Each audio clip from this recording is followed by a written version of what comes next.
আমরা এতদিন অনেক ইউটিউবার বলে আসছিলাম নিজেদের থেকে যে আওয়ামী লীগ যে নির্বাচনে অংশগ্রহণ করবে না, সেই নির্বাচনে মুক্তিযুদ্ধের পক্ষের শক্তি যারা আছেন তারা ভোট কেন্দ্রে যাবেন না এবং ভোট দিবেন না। এখন সেই কথা শেখ হাসিনা নিজে অফিসিয়ালি ভাবে কর্মীদের উদ্দেশ্যে ক্লিয়ারলি বলে দিয়েছেন, হুঙ্কার দিয়ে বলেছেন এবং ছাত্রলীগের যারা কর্মী আছে তাদেরকে এই ব্যাপারটা ভালোভাবে প্রচার করতে বলেছেন। তিনি কি বলেছেন? তিনি বলেছেন নো ভোট নো ভোট, যে এখানে নৌকা প্রতীক থাকবে না সেখানে কোনো কেউ ভোট দিতে যাবেন না। যারা সত্যিকারের মুজিব আদর্শের সৈনিক আছেন, যারা সত্যিকারের আওয়ামী লীগকে ভালোবাসেন, তারা কেউ ভোট কেন্দ্রে যাবেন না, তারা কেউ ভোট দিবেন না। এটা সুন্দর একটি কথা, যেখানে আওয়ামী লীগের মতো রাজনৈতিক দল অংশগ্রহণ করবে না, যেখানে মুক্তিযুদ্ধের সবচেয়ে পক্ষের শক্তি বড় দল রাজনৈতিক, সে দল অংশগ্রহণ করবে না। সেই নির্বাচনে কেন যাব? অনেকেই টাকার প্রলোভন দেখাবে, অনেকেই ভয় দেখাবে, কিন্তু আপনার ভোট কিন্তু আপনিই দিবেন। আপনাকে যতই জোর করা হোক আপনার ভোট কিন্তু তারা নিতে পারবে না। তাই যতই টাকা পয়সার প্রলোভন দেখা, যতই ভয় দেখা, কেউ ভোট কেন্দ্রে যাবেন না, কেউ ভোট দিবেন না। শেখ হাসিনা ক্লিয়ারলি বলে দিয়েছেন।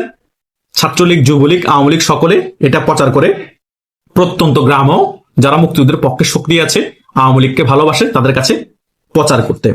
এখন এই ব্যাপারটা যদি আওয়ামী লীগের সকল নেতা কর্মীরা আমলে নেয় এবং যারা আওয়ামী লীগকে সমর্থন করে তারা আমলে নেয়, তাহলে কি হতে পারে? সেটা হচ্ছে ভোট কাস্ট ভালোভাবে হবে না এবং এই নির্বাচন যে কোনো রকমের গ্রহণযোগ্যতা পাবে না বিশ্বের কাছে, সেটা আরো ফলাওভাবে ক্লিয়ার হয়ে যাবে। এখন তো মোটামুটি আগাম ক্লিয়ার হয়ে আছে, কিন্তু তখন প্র্যাকটিক্যালি ক্লিয়ার হয়ে যাবে যে আওয়ামী লীগের 40 থেকে 50% লোক ভোট কেন্দ্রে যায়নি। আওয়ামী লীগের 40 থেকে 50% লোক ভোট কেন্দ্রে না গেলে বিএনপিরও প্রায় 10 থেকে 15% লোক ভোট কেন্দ্রে যাবে না। তখন বিএনপির সাধারণ সমর্থক মনে করবে আওয়ামী লীগ নির্বাচনে নাই, আওয়ামী লীগের কেউ ভোট কেন্দ্রে যাচ্ছে না ভোট দিতে, তো আমরা ভোট দিতে গেলেও কি না গেলেও কি, তাদের যে সকল কাজ কাম আছে তারা সেটা নিয়ে বিজি থাকবে। কিছু পার্সেন্ট বিএনপি লোক ভোট দিতে যাবে, আর জামাতের আগে 4% ছিল, এখন হয়তো 8% হয়েছে, তারা ভোট কেন্দ্রে যাবে। তাহলে 8% আর 10% বিএনপির মিলিয়ে নেন ভোট, 18% হয়তো ভোট হবে, 20% ধরে নিলাম। তো বাংলাদেশে 100%-এর মধ্যে যদি 20% ভোট কাস্ট হয় জাতীয় নির্বাচনে, সেই নির্বাচনকে আমরা 2 টাকার মূল্য দিতে পারবো? সেই নির্বাচনকে বিশ্বের কোন দেশ স্বীকৃতি দিবে? আর সেই নির্বাচনকে নিয়ে তো বাংলাদেশের জন্য হাসবে, বিশ্বের সকলে হাসবে। অলরেডি নির্বাচনের আগে হাসাহাসি শুরু হয়ে গিয়েছে যে বাংলাদেশের বড় একটি রাজনৈতিক দলকে নির্বাচন করতে দেওয়া হচ্ছে না। এখন অনেকেই যুক্তি দিতে চাচ্ছে বিএনপিকে, জামাতকেও তো নির্বাচন অংশগ্রহণ করতে দেয়নি আওয়ামী লীগ। আরে ভাই, আওয়ামী লীগকে জামাত এবং বিএনপিকে নিষিদ্ধ করে রেখেছিল কার্যক্রম, নাকি নির্বাচন আসতে বাধা দিয়েছিল? শেখ হাসিনা কখনোই বিএনপি এবং জামাতকে নির্বাচন আসতে বাধা দেয়নি। তারা নিজেরাই মার পেঁচে আটকে গিয়েছিল এবং ভয় পেয়েছে আমরা নির্বাচন যদি অংশগ্রহণ করি আমরা হুদায় জিততে পারবো না, নির্বাচনে গিয়ে লাভ নাই। তারা নিজের ইচ্ছায় নির্বাচন বয়কট করেছে। ওটার সাথে এটা মিলিয়ে লাভ নাই। এখানে ডাইরেক্ট আওয়ামী লীগের কার্যক্রম নিষিদ্ধ করে রাখা হয়েছে এবং ছাত্রলীগকে নিষিদ্ধ করেছে এবং আওয়ামী লীগের প্রতিগণায় ব্যালট বাক্স এবং আওয়ামী লীগকে নির্বাচনে কোনোভাবে অংশগ্রহণ করতে দেওয়া হবে না। জোর করে অংশগ্রহণ করতে না দেওয়া আর নির্বাচন নিজ ইচ্ছে বয়কট করার মধ্যে পার্থক্য আছে। তাহলে স্বৈরশাসককে, স্বৈরশাসন কারা জারি করেছে? এখন উদাহরণ দেখানো হচ্ছে আওয়ামী লীগ গণহত্যাকারী। আরে ভাই, আওয়ামী লীগ গণহত্যাকারী উদাহরণ দেখিয়ে যদি আওয়ামী লীগের কার্যক্রম নিষিদ্ধ করে রাখা হয়, আওয়ামী লীগকে নির্বাচন থেকে দূরে রাখা হয়, তাহলে তো জামাত ডাবল গণহত্যাকারী না? ডক্টর ইউনূস 5 আগস্ট পরবর্তী সময় সেও তো গণহত্যা চালিয়েছে, ডক্টর ইউনূস নিজেও তো গণহত্যাকারী। যারা এই সকল কথা বলছে, গোপালগঞ্জে 6 জনকে হত্যা করা নাই, গণহত্যা চালায় নেই, বিভিন্ন জায়গায় আওয়ামী লীগের কর্মীদেরকে গণহত্যা করা হয়নি, এখনো মারা হচ্ছে না, তো তাহলে বিএনপিকে গণহত্যা চালায়নি 2001 থেকে 2006 সালে? 21 আগস্টে গ্রেনেড হামলা করায় নেই, 20 জনের উপর আওয়ামী লীগের কর্মী মারা যায়নি, বিভিন্ন জায়গায় বোমা হামলা হয়নি, 64 জেলার মধ্যে 63 জেলায় একসাথে সিরিজ বোমা হামলা হয়নি। বাংলা ভাই কাদের আমলের তৈরি, শাহেক আব্দুর রহমান কাদের আমলের তৈরি, রমনার বটমূলে কারা হামলা করেছে, 10 ট্রাক অস্ত্র কাদের আমলে আনা হয়েছে, দুর্নীতিতে কারা বারবার চ্যাম্পিয়ন হয়েছে, এগুলো জনগণ জানে না? জনগণ পিঠার খায়। একটা ইস্যু পাইছে আওয়ামী লীগ গণহত্যা চালাইছে, এই কারণে তাদেরকে নিষিদ্ধ করে রাখা হয়েছে, তারা ফেসিস্ট, তারা নির্বাচন অংশগ্রহণ করতে পারবে না। আওয়ামী লীগ যদি গণহত্যা চালায় তাহলে জাতিসংঘের রিপোর্টে 15 আগস্ট পর্যন্ত প্রায় 1500 থেকে 2000 মানুষ মারা গিয়েছে একটা লিস্ট এসেছে। তাহলে 5 আগস্ট সময় এবং 5 আগস্ট পর্যন্ত মারা গিয়েছে, আপনাদের কাছে রিপোর্ট আছে 815 জন না কত জনের। তাহলে পরবর্তীতে যে 700-800 মানুষ খুন হয়েছে, এরা কারা? এরা হয়তো পুলিশ, না হলে আওয়ামী লীগের কর্মী। ওই 600-700 মানুষ কি গণহত্যা না? তো আওয়ামী লীগের কর্মী এবং পুলিশ হত্যার বিচার কে করবে? যারা আওয়ামী লীগের কর্মী এবং পুলিশকে হত্যা করেছে তারাও গণহত্যাকারী না? তো তারাও গণহত্যাকারী যদি হয়ে থাকে তাহলে আওয়ামী লীগও গণহত্যাকারী, তাহলে সকলেই তো গণহত্যাকারী। তাহলে বিএনপি, জামাত এবং যারা গণ অভ্যুত্থান ঘটিয়েছে বিপ্লবী দাবি করে, তারাও তো তাহলে পুলিশ এবং আওয়ামী লীগের কর্মীকে হত্যা করেছিল, গণহত্যা চালিয়েছে, তাহলে তারাও তো সেম দোষী। তাহলে ভালো কে? জনগণকে ব্রেনওয়াশ করানো যাবে না। জাতিসংঘের রিপোর্ট অনুযায়ী তো ক্লিয়ার, পুলিশ হত্যার বিচার হচ্ছে না। 5 আগস্টের পরবর্তী সময় আওয়ামী লীগের 400-500 কর্মীদেরকে গণহত্যা চালিয়েছে, সেগুলোর বিচার হচ্ছে না, তখন তারা গণহত্যা না, তখন তারা জায়েজ। আর আওয়ামী লীগ নাকি 600-700 হত্যা করেছে, সেটার জন্য আওয়ামী লীগ গণহত্যাকারী, আওয়ামী লীগের বিচার করা হবে, শেখ হাসিনার ফাঁসি দেওয়া হবে। নাটক মারাও, হ্যাঁ নাটক। এই সকল নাটক বাংলাদেশের জনগণ খায় না, আমরা তরুণ সমাজও খায় না। তরুণ সমাজ যেগুলোকে এখন তোমরা ছাত্র জনতা বলে বলে চালাও, সকল কিছু হচ্ছে রাজাকারদের নাতিপুতি, তারা সকলে হচ্ছে গুপ্ত শিবির। আর কিছু ছাত্র দলের লোক আছে, তাদের কিসের ছাত্র জনতা ট্যাগ লাগাচ্ছ? শিবির কোনো জায়গায় কোনো কিছু করলেই, অরাজকতা করলে ছাত্র জনতা এসেছে, ছাত্র জনতা করেছে, ছাত্র জনতার আন্দোলন। বাটপারি মারাও, জনগণকে বুঝাতে চাচ্ছ যে এরা অরাজনৈতিক, এরা ছাত্র জনতা নামছে, যাতে শিবিরের উপর কালিমা লেপন না হয়, ছাত্রদের উপর কালিমা লেপন না হয়। কথা বুঝো নাই? এই ছাত্রলীগের উপর যে যত কালিমা লেপন হচ্ছে, সকল কিছু করেছে গুপ্ত শিবির। গুপ্ত শিবিরের কারণে ছাত্রলীগ এত কলুষিত হয়েছে। ছাত্রলীগের ভিতরে লুকিয়ে থেকে থেকে সকল অপকর্ম চালিয়েছে, সকল জায়গায় গুম খুন চুরি চাঁদাবাজি মারামারি পিটাপিটি করেছে, পরে গিয়ে নিউজ হয়েছে ছাত্রলীগে করেছে। এখন ওই সকল টোকাইগুলো যারা দুর্নীতিগ্রস্ত ছিল, যারা চাঁদাবাজি করেছে, যারা গুম খুন সাথে জড়িত ছিল, তারা এখন দেখি যে লুঙ্গির তল থেকে বাইরে হয়ে সকলে ছাত্র শিবির। তাহলে ছাত্র শিবিরের অপকর্ম দায় কেন ছাত্রলীগ নিবে? আর সেই অপকর্ম দায় দিয়ে ছাত্রলীগকে কেন নিষিদ্ধ করা হবে? এখন তো সকলে ছাত্র শিবিরে চলে এসেছে, তাহলে ছাত্র শিবিরকে কেন নিষিদ্ধ করা হচ্ছে না? প্রশ্ন আমাদের ছাত্র সমাজে। এগুলা যখন প্রশ্ন করব, এগুলা যখন টকশোতে অনেকে কথা তুলবে, তখন তারা হয়ে যায় ফেসিস্টের দালাল, স্বৈরাচারের দালাল। আরে বেটা, তোরা নিজেরাই তো বড় ফেসিস্ট স্বৈরাচার হয়ে বসে আছস। তোরা নিজেরাই তো 5 আগস্টের পরবর্তী সময় গণহত্যা চালিয়ে আওয়ামী লীগের 100 কর্মী মেরে ফেলছস, গোপালগঞ্জে 6 জনকে মেরে ফেলছস, বিএনপির আমলে গণহত্যা হয়েছে, 1971 সালে জামাত 30 লক্ষ যে হত্যা হয়েছে, বাংলাদেশের মতো সকল কিছুর সাথে যে জামাত জড়িত ছিল, মা বোনের যে ইজ্জত নেওয়া হয়েছে 2 লক্ষ, সকল কিছুর সাথে জামাত জড়িত ছিল। কি ছিল না? ছিল তো। সকল কিছু আপনারা এত সহজে ভুলে গিয়েছেন? কেমনে ভুলে যান আপনারা? এত নির্লজ্জ কেন আপনারা? বাংলাদেশের মানুষ এত নির্লজ্জ? এখন সকল দোষ শেখ হাসিনার উপর। শেখ হাসিনা যে বাংলাদেশে তো উন্নয়ন করে দিয়েছে, সকল কিছুকে ভুলে গিয়েছেন। বাংলাদেশের যে কোনো জায়গায় যাবেন শেখ হাসিনার উন্নয়ন ছোঁয়া পাবেন। শেখ হাসিনাকে কিভাবে ভুলে যাবেন?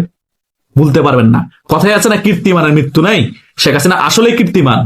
শেখ হাসিনা যে কীর্তি বাংলাদেশে করেছে সেটা কখনো ভুলতে পারবেন না। হয়তোবা এখন জিদে ওদের ব্রেনওয়াশে কিছু উল্টাপাল্টা কথা বলতেছেন, কিন্তু যতদিন বাংলাদেশ থাকবে শেখ হাসিনার উন্নয়ন থাকবে। এই উন্নয়নকে দেখে দেখে শেখ হাসিনা হয়তো মরে গেলে কান্না করবেন, তখন আর লাভ হবে না। তাই শেখ হাসিনা যে হুঙ্কার দিয়েছে সেটা পারফেক্ট হুঙ্কার দিয়েছে। যে নির্বাচনে আওয়ামী লীগ নেই, যে নির্বাচনে নৌকা প্রতীক নেই, সেই নির্বাচনে বাংলাদেশের কোনো জনগণ ভোট কেন্দ্রে যাবে না, সেই নির্বাচনে বাংলাদেশের কোনো জনগণ ভোট দিবে না। এটাই হওয়া দরকার ছিল, এটাই আগামীতে হবে। সীমাহীন অবজ্ঞা, অপমান আর লাঞ্ছনা সইতে না পেরে এই পুলিশ বাহিনীর ছোট্ট একটা অংশ যদি বিদ্রোহ করে বসে, সেটা যে বিডিআর বিদ্রোহের চেয়েও ভয়ঙ্কর হবে এ তো কোনো সন্দেহ নেই।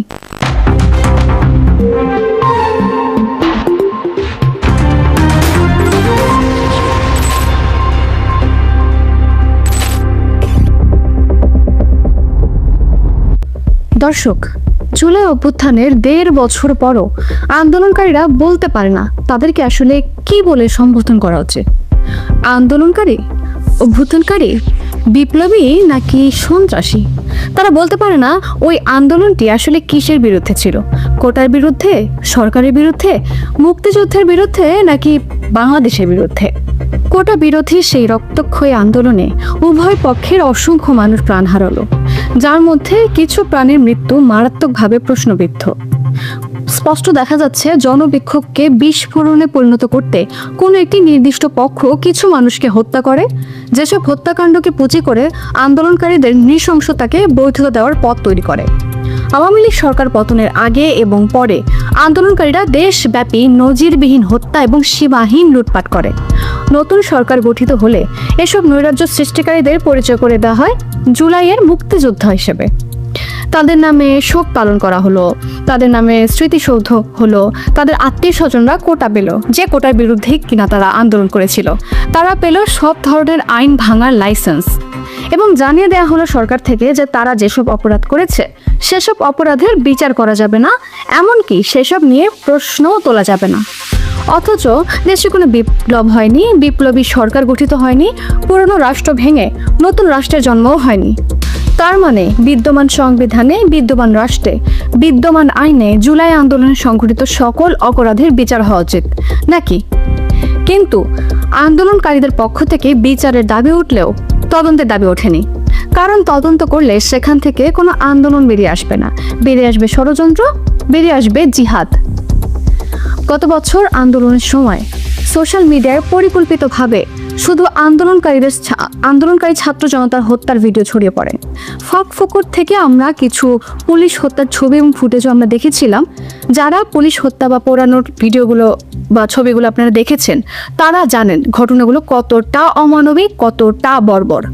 মৃতদেহের প্রতি অসম্মান, লাশের মুখে ঘুষি মারতে মারতে চেহারা বিকৃত করা, লাশের উপর এমনকি লাশের উপর নাচানাচি করা, এসব বর্ণনার অযোগ্য সব দৃশ্য। কিন্তু না, জুলাই যোদ্ধাদের লাশের উপর দাঁড়িয়ে এই দেশে পুলিশের উপর চলা গণহত্যা নিয়ে একটা কথাও বলা যাবে না। কিন্তু মজার বিষয় হলো পুলিশ হত্যার এই তথ্য 1.5 বছরে বিভিন্ন সময় বের হয়ে এসেছে। এবং এটা কারা বলেছে জানেন?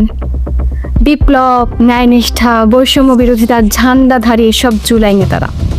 সমন্বয়ক হাসিফ লাইভে এসে স্বীকার করলো তারা মেট্রো রেল পুড়িয়েছে, পুলিশ হত্যা করেছে।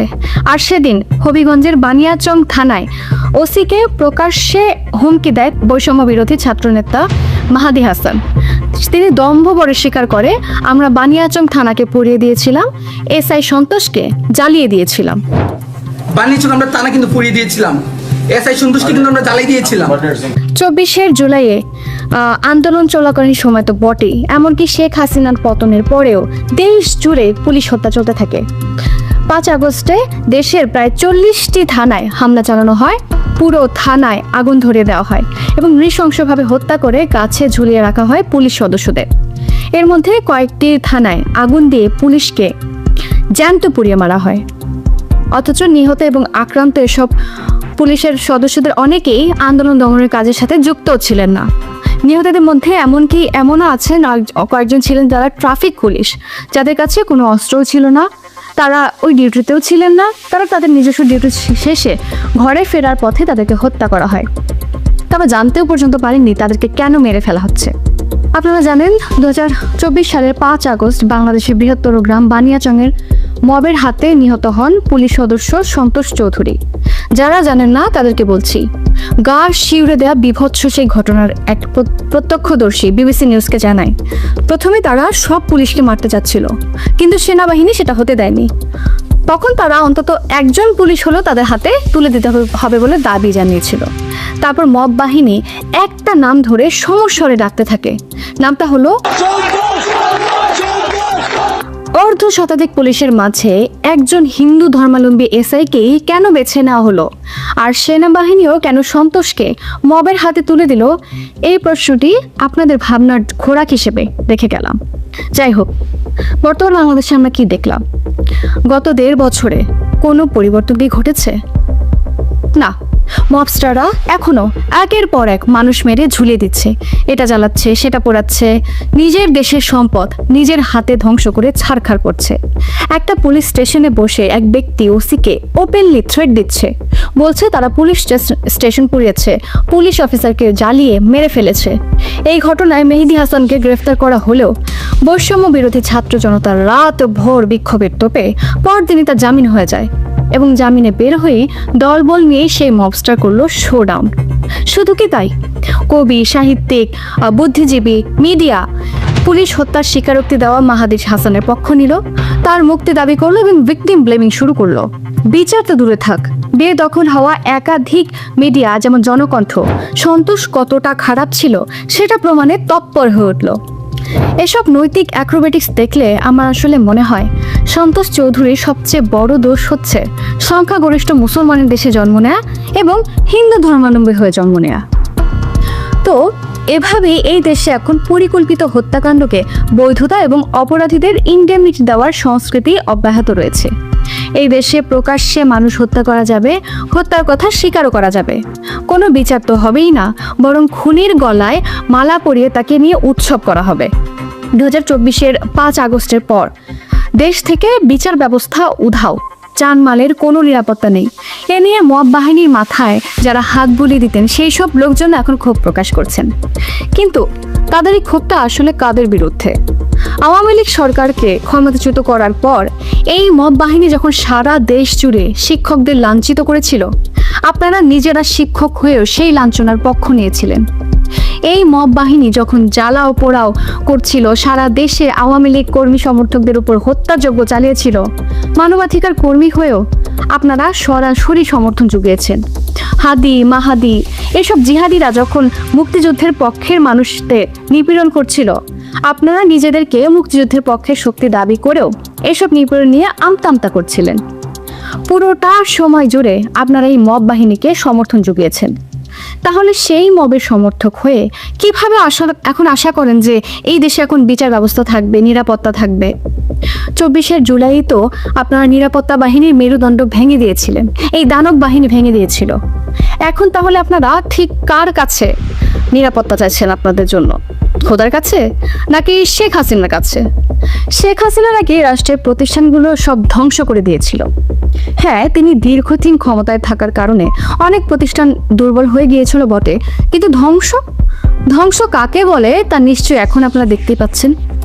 জুলাই অভ্যুত্থানের সময় বিশ্বাস করেননি, কিন্তু এখন তো জানেন এই অভ্যুত্থানের পেছনে কারা ছিল।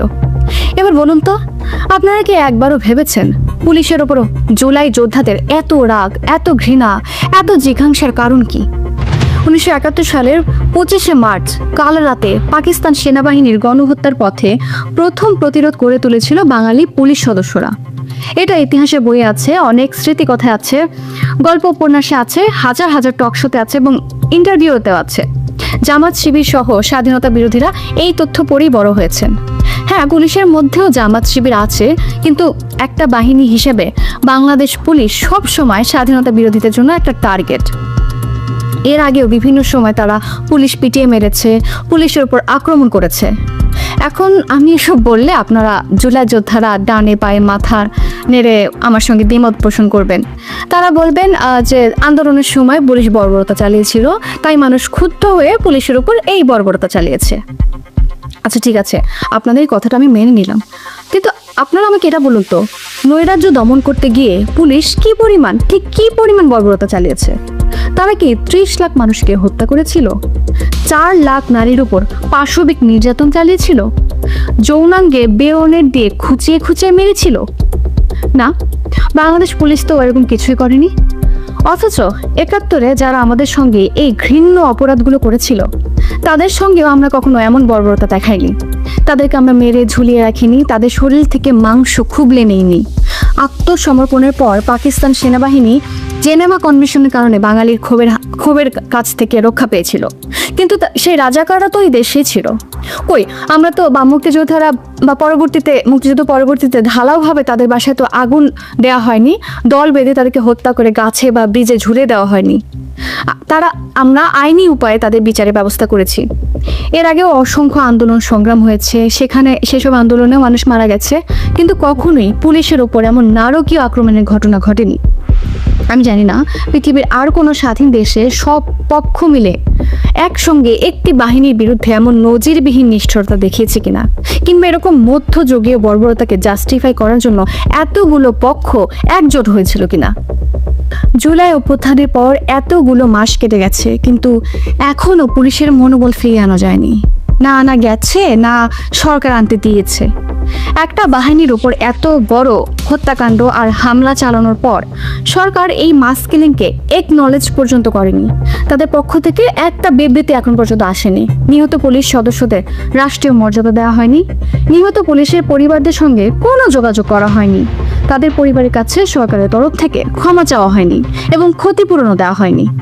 বরং নানা ক্ষেত্রে পুলিশকে অপমান, অপদস্থ, হুমকির শিকার হতে হচ্ছে, মবের হাতে ছেড়ে দেওয়া হচ্ছে। স্বজন হারিয়ে মানসিকভাবে বিপর্যস্ত পরিবারের সদস্যদের মুখ বন্ধ রাখতে নানাবিধ হুমকিও সহ্য করতে হচ্ছে। কেউ সামাজিক নিগ্রহের শিকার হয়ে, কিংবা কেউ হয়তো প্রাণের ভয়ে দেশ ছাড়তে বাধ্য হয়েছে। কোনো পুলিশ হয়তো সেই পরিবারের একমাত্র উপার্জনকারী ব্যক্তি ছিলেন। সেই পরিবারগুলো এখন কিভাবে চলছে, তারা খেয়ে পরে বাঁচতে পারছে কিনা, সরকার সেই খোঁজটি পর্যন্ত রাখেনি। নৃশংসভাবে প্রাণ হারানো এসব পুলিশরা সবাই কি ছাত্র আন্দোলন দমনে অংশ নিয়েছিল? তাদের পরিবারে কি দোষ ছিল? তাদেরকে কেন এখন সন্তান, বাবা, স্বামী হারিয়ে মানবেতর জীবনযাপন করতে হচ্ছে? সরকার যেন পরিকল্পিতভাবে পুরো পুলিশ বাহিনীকে শত্রু বানিয়ে পুরো একটি বাহিনীকে অবাঞ্ছিত ঘোষণা করেছে।